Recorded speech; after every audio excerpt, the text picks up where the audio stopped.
Aralım aydın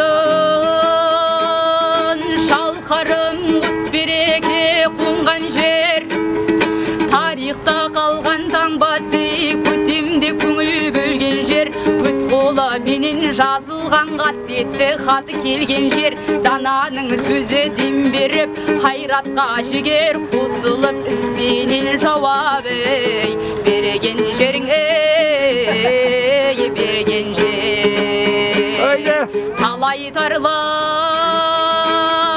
ерлердің кіндік қаны тамған жер, ақтан батыр Жанқожа халқына құрған болған жер, молда бәйім жетестің нұсқалы сөзі қалған жер, Нұрмағанбет нұр туған асылда жырын жазған жер.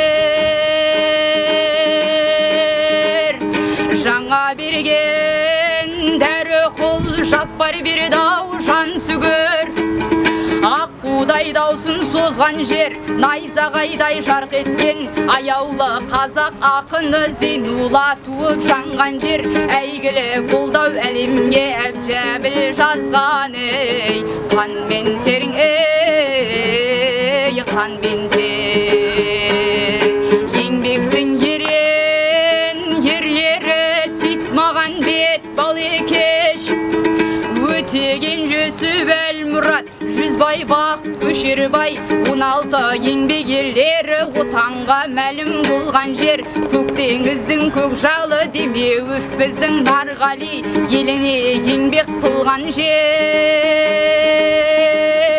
Оркестрде күй төгіп думанды талай құрған жер, Әзбасар Набат Күлімжан, Нұрғали және Темірхан, шырқаты бәнге салған жер. Аралым міне осындай өнермен дәулеті қонған жеріне қонған жер.